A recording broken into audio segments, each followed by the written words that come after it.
네, 계속해서 노영의 뉴스 인사이다 이어가도록 하겠습니다. 도쿄올림픽 한 해 만에 말들이 정말 많았는데 벌써 중반을 넘어서고 있습니다. 이번 주 일요일에 폐막이 된다고 하는데요. 중간 점검 한번 해봐야 될 것 같죠?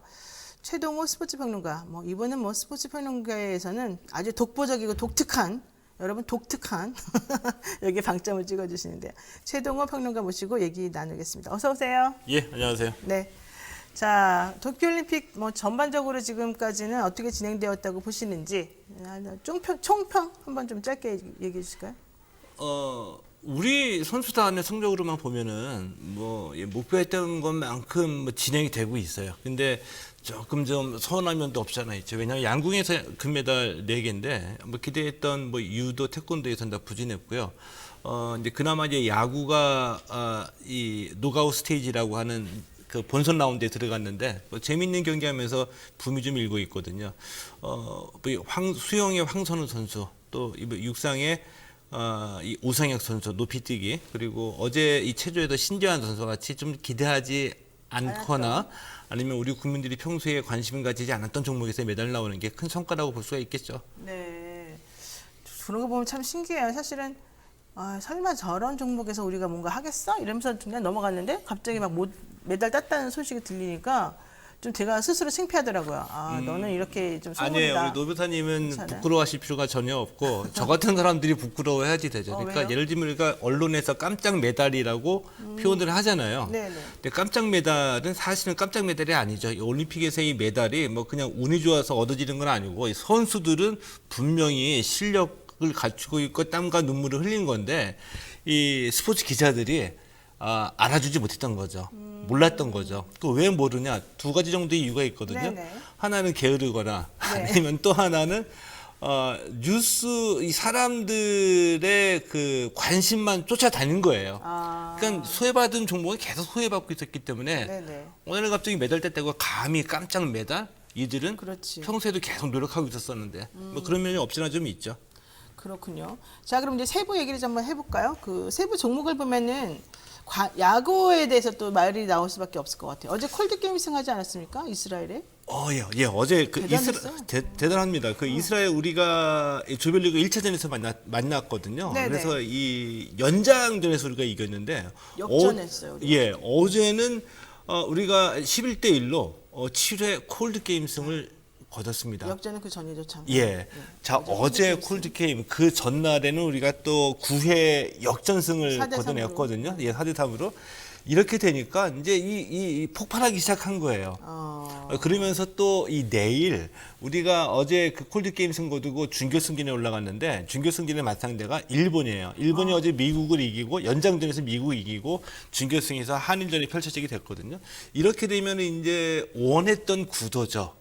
그래요? 바랐던 구도. 그래서 준결승전에서 내일 만나게 됐고요. 만약에 내일 우리가 일본을 이기고 결승전에 올라가면은 결승전 한 경기만 남겨놓게 된 거죠. 근데 원래 미국한테 우리가 진 거 아니었어요? 미국한테 졌죠. 근데 바로 이제 그 점인데 그래서 이번에 아주 복잡해요. 대진표가. 저도 또 기회가 주어지고 이러거든요. 이거를 이제 왜 이렇게 만들어놨냐 하면은 왜 그랬냐 그랬더니 미안합니다 그랬다면서요. 미안한데 왜냐하면은 대진표 너무 복잡합니다. 왜냐하면은 이번 올림픽에 참가한 야구 팀 수가 6개밖에 안 돼요. 근데 6개 팀 중에서 3팀이 이제 금동 나눠 가지는 거거든요. 근데 6개 팀이 조별리그 해가지고 조별리그에서 4팀 골라내가지고 4강 토너먼트를 하면 토너먼트를 한 번 지면 곧바로 탈락이거든요. 네네. 이거 한 닷새면 다 끝나요. 일주일도 안 걸려. 너무 빨리 끝나죠. 네, 그러네요. 예, 그래서 좀 길게 가져가야 될 이유가 있고, 일본이 이 야구는 우리가 꼭 우승을 해야겠다는 욕심을 가지고서 우리가 만약에 혹시라도 탈락하면은 패자 부활전하면 기회를 주자. 그래서 패자 부활전 한 2번의 기회를 여기다 복잡하게 짜놓은 겁니다.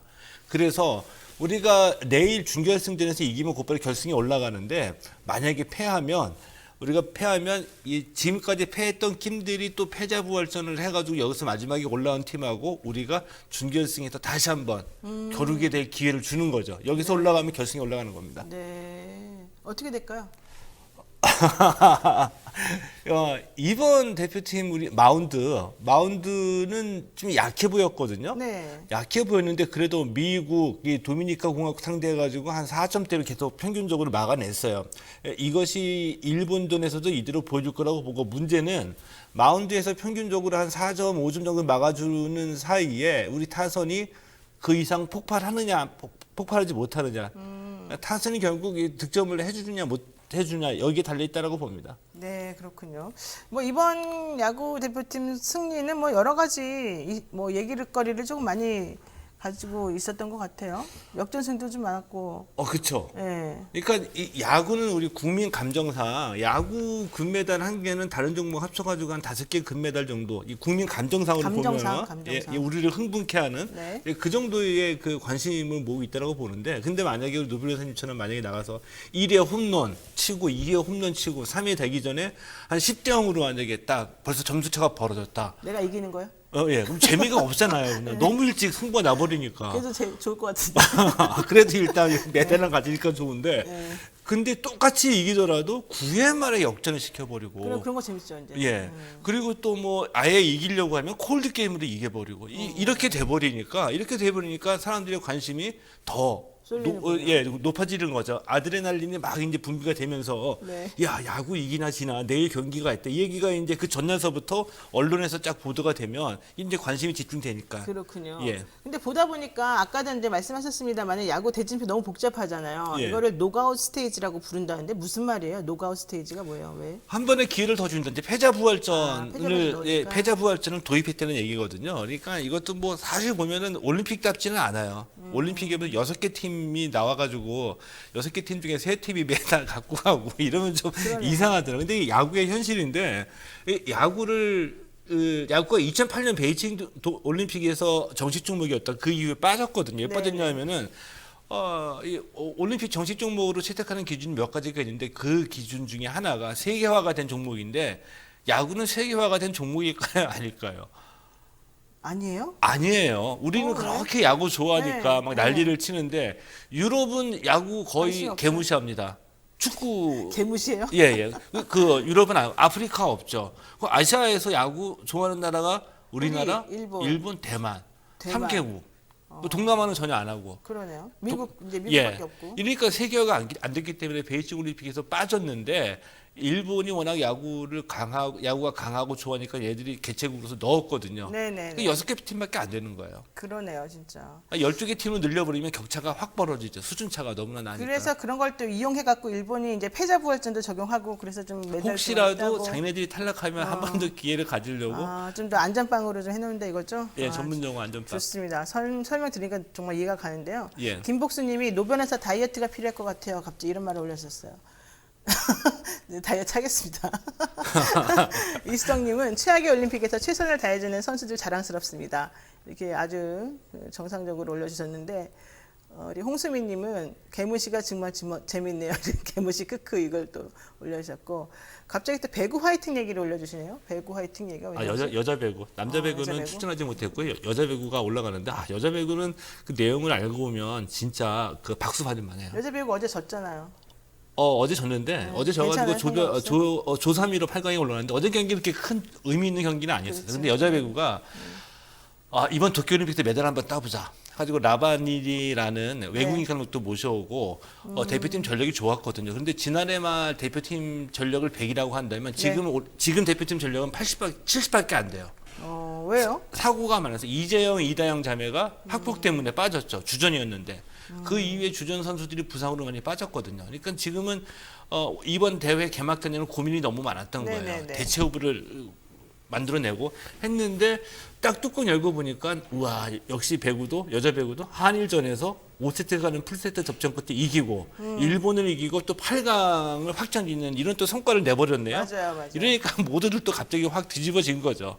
박수를 받고요. 저는 그거 보면서 정말 심장이 쫄깃거려가지고 죽는 줄 알았어요. 그렇죠. 네. 예. 자, 그런데 메달 지금 우리가 목표가 금메달 7개, 5회 연속 10위권 안에 들어가는 거였다고 지금 우리가 알고 있는데 예. 지금 현재는 금메달 5개 땄습니까? 어제 하나 더 추가해서 6개. 6개. 예. 예. 그러면 사실은 이제 하나 목표 남았죠. 달성하겠네요. 잘하면. 목표 달성은 무난할 것 같아요. 그 대한체육회가 영리해요. 지난번에도 말씀드렸을 때 이렇게 기록상으로 딱 그 과학적으로 통계를 내보면 이번에 7개에서 10개 이상 가능하다. 라고 했는데 가장 최저치인 금메달 7개가 목표라고 딱 얘기를 해놨어요. 근데 우리 선수들 지금 예상했던 것 중에서 가장 그 최저치로 금메달을 따낸 거거든요. 네네. 그러니까 목표 달성은 이뤄낼 것으로 보이죠. 지금 금메달 6개인데 야구 남았고요. 여자 골프 남았잖아요. 여자 골프 남고 또 이 스포츠 클라이밍의 서치현 선수도 기대가 되기 때문에 금메달 7개로 마감이 될 것 같은 예상이 들죠. 아니 근데 솔직히 말해가지고 우리가 기대했던 종목에서는 또 정말 점수가 안 부진했죠. 나오더라고요. 태권도, 유도, 예. 사격? 사격. 지금 금메달도 없잖아요. 원래 이게 우리가 잘했던 종목이죠. 우리 옛날에 근데 그레코로 막 이런 것도 잘했던 것 같은데. 레슬링? 맞습니다. 그레코로망의 그레코가 무슨 뜻일까요? 모르는데요. 그리스. 옛날 그리스에서 했던 레슬링. 예. 아 그래요? 예. 기대를 했는데 유도 태권도 사격에서는 부진했죠. 근데 유도 태권도 사격에서 금메달 예상했던 대로 네. 금메달 한 개씩만 따냈더라도 벌써 이제 목표로는 훨씬 더 넘었을 거고요. 10개를 바라볼 텐데 대신에 뭐 인생이라는 게 그런 거잖아요. 뭐 네. 기대하고 예상했고 잘할 거라고 믿었던 데에서 부진한 반면에 그렇죠. 또 기대하지 않았던 선수들이 또 뛰어난 성적을 거두고요. 네. 그리고 우리 스포츠를 보면 스포츠의 발전 정도도 경제 발전 정도하고 거의 그 비례해서 발전하거든요. 그러니까 먹고 살기 힘들고 저개발 국가에서는 주로 격투기 종목이 발전되어 있습니다. 왜냐하면 네. 돈이 이렇게 크게 들어가지가 않으니까 그렇죠. 갖고 있는 몸 가지고 하니까 이제 선진국에서는 장비가 많이 들어가고 이 돈을 많이 들여야 되고 이런 종목이 발전돼 있는데 우리도 이제 많이 한국 스포츠의 프레임이 많이 바뀌었죠. 예전에 생각하지 못했던 우리가 피겨 스케이팅 또 수영, 체조 등등에서 메달이 나오고 있잖아요. 네. 한국 스포츠의 좀 이 구조 체질이 확실히 변해가고 있는 거 보여주는 거라고 볼 수 있겠죠. 확실히 맞는 것 같아요. 근데 이제 우리가 엘리트 축구, 뭐 엘리트 체육 이렇게 하면서 이제 그 메달을 향한 그런 예. 한 방향으로의 질주 이런 것만 이제 하다가 예. 그게 좀 너무 부작용이 많다 그래가지고 좀 하지 말자 좀 이런 변해가는 얘기 바꾸는 과정이 좀 나오면서 예. 요즘이 좀 과도기다라고 이제 생각이 들긴 하는데요. 예. 그러다 보니까는 생각보다 좀 메달이 안 나오네 이런 또 약간 생각이 근데 들어요. 아마도 네. 그러니까 이 체육에는 이데올로기라고 굳이 얘기한다면 체육인들은 대부분 이데올로기가 없어요. 근데 체육에서 따지는 이데올로기라고 한다면 엘리트주의자냐 생활체육주의자냐 네네. 이 둘 중에 하나거든요. 만약에 이번 대회 끝나고 난 다음에 그런 주장들을 하시는 분들이 있을 거예요. 엘리트주의자들 중에서 봐라 생활체육 강조하더니 올림픽에서 우리가 이렇게 이렇게. 부진하다 이런 비판의 목소리가 나올 수도 있거든요. 그런데 제가 질문을 던집니다. 그러면 올림픽에서 금메달 많이 때문에 우리가 선진국이냐? 올림픽에 금메달이 의미하는 게 뭐냐? 네네. 이 얘기죠. 우리가 그냥 한 보름 정도 한여름에 보고 즐기고 이런 거 아니에요? 메달 따는 거 그렇죠. 보고서 그렇죠. 선수도 만약에 우리 노 변호사가 올림픽에 출전했는데 금메달을 메달도 못 땄어요. 그러면 인생이 망한 건가요? 그러니까 그건 아닌데 은퇴 이후에 더 그렇게 많은 느껴져. 시간이 기다리고 있죠. 그런데 중요한 것은 뭐냐면 한 번 실패할 수도 있고 한 번 부진할 수도 있는데 그렇죠. 저변이 탄탄하면 운동을 즐기는 사람들 생활체육 동호인 숫자가 탄탄해지면 이 중에 진짜 운동의 소질이 있어서 더 세계적인 선수로 발전할 수 있는 가능성이 있는 선수들이 더 많이 나올 수 있지 않나요? 그렇죠. 근데 좀 기다려야 된다는 거죠. 근데 당장에 지금 도쿄올림픽 부진했다라고 비판하는 거는 전혀 엘리트주의자들이 그 정부 예산 더 갖고 가겠다는 뭐 이런 변명밖에 안 된다라고 봅니다. 그렇죠. 자, 이번에 좀 다른 이슈 간단하게 한번 근데 알아보겠습니다. 수영하세요? 저 수영 못해요. 운동 다이어트 하셔야 되겠다. 저 운동 못해요. 저와 같이 함께. 예. 아, 싫어요. 자, 이거 한번 여쭤볼게요. 이번 올림픽에서 젠더 이슈가 사실은 상당히 또 얘기가 됐는데요. 예. 뭐 비치발리볼인가요? 거기에서 여자 선수들한테 비키니를 입으라고 했는데 우리 거부한다. 그러니까 벌금을 부과했잖아요. 근데 남자 선수들은 비키니 아니고 그냥 헐렁헐렁한 바지랑 티셔츠 입었잖아요. 근데 예. 여자들한테 왜 꼭 비키니를 입혀요? 아주 그러게 이상하지 말이에요. 않아요? 그리고 여자 체조 선수들도 거의 비키니가 흡사한 그 원피스라고 하나요? 그런 아니, 여자 체전이 경기복이잖아요. 그래도 좀 움직이면서 굴르면서 뭐 이렇게 하는 행동이 좀 그게 더 잘 할 수 있다는 생각이 좀 드니까 그나마 조금 이해가 가는데. 그래서 독일 여자 체조 네. 대표팀은 우리가 거부한다 해가지고 거의 이 그 전통적인 그런 체조복이 아니라 이 신체를 가리는 체조복을 입고 나왔어요. 그래요. 그렇게라도 예. 했으면 좋은데 예. 이거는 차별을 완전히 하는 거잖아요. 비치발리볼 맞죠. 같은 거는. 예.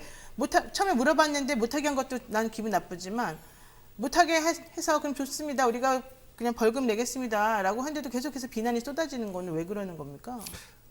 왜 그러냐면 너무 뭐 너무 그냥 그 당연한 답변이 나올 수밖에 없죠. 그 인식의 문제고 그들의 문제죠. 답변이 뭔데요? 그들의 답변이? 그들의 답변? 규정이니까? 그 규정은 종목마다 달라요. 그 종목에 이 경기복에 대한 규정이 있는 종목이 있고 여자 체조나 비키니 비치발리볼은 네. 뭐 비키니를 반드시 입어야 된다 이런 규정이 자체가 있는 것은 아니거든요. 그래요? 근데 전통적으로 그렇게 입어왔기 때문에 그것을 요구하는 거죠. 그런데 이게 얼마나 성차별이 두껍냐면은 선수 입장에서는 규정에도 없는 이 비키니 경기복을 나는 안 입겠다라고 선언해 버리는 게 굉장한 부담이죠. 그러니까 왜냐하면 여태까지 다 입어왔는데 내가 좀 독특하게 튀게 되니까 이런 거기 때문에 강렬한 어떤 그 성차별에 반대하는 그 선수들이 등장해가지고 이런 주장을 하게 된 거고 제가 봤을 때 이게 논란이 됐잖아요. 그러면 네. 당연히 이 차별적인 조항을 없애기 위해서 3, 4년 뒤에 이런 선수들이 나와서 선언을 해버리고 이 논란이 돼버리면 강제 조항이 없어질 거라고 봅니다. 그러니까 근데 유니폼 어쨌든 바뀔 거예요. IOC는 정말 시대착오적으로 살고 있는 거 아닌가? 보수적이죠. IOC가 상당히. 생각이 들어요. 어쨌든 그래서 이번에 계기로 해서 좀 더 이 이슈가 부각이 되고 좀 고쳐졌으면 좋겠다는 게 생각이고 예. 이 얘기를 우리가 사실 할 주제가 아닙니다. 너무 부끄럽더라고요. 이 젠더 이슈가 양궁에 있는 안산 선수 그 숏컷 때문에 지금 벌어진 거잖아요. 아니 우리 국내에서 여자 선수가 머리 짧게 자르고 열심히 운동한다는데 왜 그게 문제가 되는 겁니까? 그 왜 문제 삼아지 돼요? 모르겠어요, 저는. 저는 그거 개무시해야 된다고 봐요. 개무시요? 예, 글을 그게 무슨 좋아하시는구나. 그 인터넷 사이트에서 네. 그 안산 선수에 대해서 그 페미니스트라고 강력하게 주장을 해 왔죠. 근데 그게 안산 선수가 여태까지 페미니스트로서의 어떤 행보를 계속 걸어온 사람이다. 그런 선수다라고 해서 도쿄올림픽에서 또 특히 무슨 뭐 어떤 페미니스트적인 발언을 하거나 행위가 돼서 문제가 됐다. 이거를 보도하는 게 아니라 네, 맞아요. 인터넷 조그만 사이트 어느 사이트에서 나오는 얘기 가지고 그것도 근거 없이 하는 얘기로 보도를 해버리잖아요. 일단 이 언론의 문제. 이거를 그냥 그건 사실 보도할 만한 가치도 없고 가치도 하면 안 없는 되는 거죠. 오히려. 예. 네. 아니 그 안산 선수가 페미니스트의 행위나 발언을 했다는 증거가 있나? 그런 게 없잖아요. 아 그리고 페미니스트 하면 어때? 그게 아니, 무슨 말이에요? 어떤데 맞는데 이런 거를 보도하는 것 자체가 저는 참 문제라고 보고요. 여기에 또 이게 확전이 돼가지고 정치인들까지 끼어들었죠. 맞아요. 이해하기 힘들죠. 논란의 가치가 그냥 없다라고 봐요. 그러니까요. 예. 그러니까 얼마나 외국에서 보기에 자기네 나라 사람을 저렇게 격려해주고 안정감 있게 만들어주는 것도 지금 바빠 죽겠는데 말도 안 되는 걸 꼬투리 잡아가지고 너무 가볍죠. 무슨 뭐 금메달을 박탈해야 된다는 말 같지 않은 소리를 하는데 예. 그런 사람들을 왜 처벌 안 합니까? 좀 처벌하는 법은 노벨 처벌 선생님께서 좀 만들어 했으면 주셔야죠. 본인이 고발해도 예. 돼요. 고발해야 되니까 네, 일단. 제3자니까 고발해도 돼요. 뭐 명예훼손이나 아니 모욕죄로? 전혀 우리 선수에 대해서 예. 그건 좀 생각해 봐야 되겠네. 업무 방해가 되려나? 자, 어쨌든 이제 그런 거 하지 마십시오. 그리고요. 요거 하나만 딱 짚고 넘어가겠습니다. 지금 보니까 이번 올림픽이 유난히 사건 사고가 많다. 골판지 침대를 제공하지 않느냐. 뭐 세탁기도 안 줘갖고 손빨래를 지금 시키지 않느냐. 뭐 트라이애슬론 이런 데서는 경기하고 나서 우승하고 나서 막 토하더라. 이거 왜 이러는 겁니까? 근데 올림픽마다 솔직히 저도 그 몇 번의 취재를 현재 같은 많이 했었지만 사건 사고가 없는 올림픽은 없어요. 왜냐하면 워낙 대형 이벤트이기 때문에 아무리 준비를 착실하게 잘한다고 하더라도 곳곳에서 사고는 나는데 이번에는 좀 유독 심하다 이거죠. 예를 들면 네. 이 그 올림픽 셔틀버스가 있거든요. 경기장하고 그 메인 프레스나 선수촌이나 중요한 데를 옮겨 다니는 이 운전기사들 중에 그 지급된 내비게이션이 불량이라서 제대로 작동이 안 돼가지고 1시간 기다려도 버스가 안 오고 2시간 기다려도 버스가 안 오고 이런 사고. 그래요? 그리고 지금 보도가 많이 된 대로 골판지 침대. 근데 골판지 침대는 이 환경 보호를 위해서 이 그 재생한 재료를 사용한 거였었는데 네. 저는 아무런 문제는 없었다라고 봅니다. 그런데 예를 들면 이스라엘 야구 대표팀 같은 선수들이 이 골판지 침대가 얼마나 단단한가 보려고 무려 8명이 올라가가지고 거기 팔짝팔짝 뛰어서 이거를 그냥 무너뜨려서 네. 이거 봐라. 근데 야구 선수 8명이 올라가서 팔짝팔짝 뛰어야지 부서지는 침대인데 저는 아무 문제는 없다라고 보고요. 그런데 다만 선수촌의 한 동에 세탁기가 하나나 두 개밖에 없어가지고 우리 선수들 빨래할 수가 없잖아요. 또 자기가 손빨래를 하고서 바깥에다 넣는다. 뭐 예를 들면 이런 일들은 굉장히 세심한 배려가 좀 부족했다라고 볼 수가 있겠죠. 특히 일본이 지금 굉장히 잘못하고 있는 것 중에 하나가 네. 일본 내에 그 코로나 확진자가 급증하고 있잖아요.